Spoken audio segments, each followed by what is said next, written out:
Okay. Today we're going to do a lordotic chest x-ray, and the routine views are going to be for the lordotic. Our film size is going to be 14 by 17, and it will be crosswise. Our technique will be 117 to 125 side cells. Our SID will be 72 inches.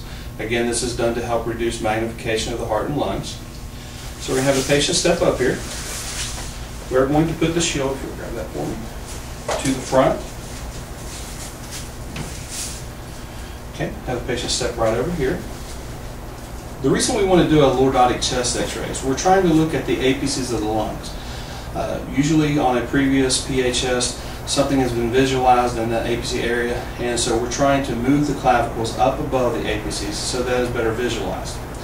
So on a patient who is an ambulatory patient who can do this without any problems, knee problems or anything like that, we're going to have them step approximately a foot away from the board, step forward just a tiny bit more. Then we're going to help them to lean back to the board.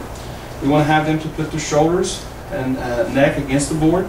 They should have their hands on their hips again. We do again want to relax the shoulders forward as much as we can. Just for the same reason on the PA, we're trying to get the scapulas out of the way as much as possible. Usually this is done as to follow up with a PA, so you want to make sure that when you put your marker placement on here that you remember the patient on a PA, the left side is here, but when we flip them around to an AP projection, now the left is on this side. So make sure your marker placement is correct.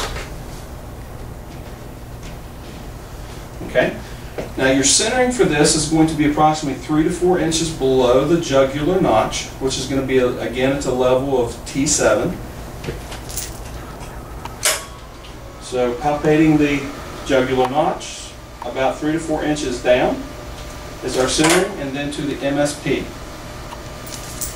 Okay? The film should be approximately 1 to 2 inches above the shoulder.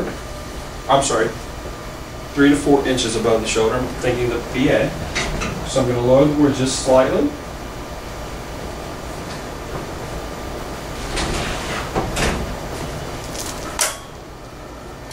We do want to center to our film, so that we can get up just a little bit.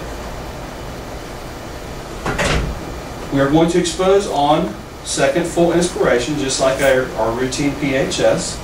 So we're going to have the patient to take a deep breath in, blow their breath all the way out, take another deep breath in, and hold it. And they can breathe. You can relax. Now if the patient is unable to lean back to do this view, we can angle the center ray 15 to 20 degrees cephalad, and just having the patient straight against the board. It can also be done with the patient in a stretcher or wheelchair, or laying on the table if the patient is unable to lean backwards. And that is a lordotic chest x-ray.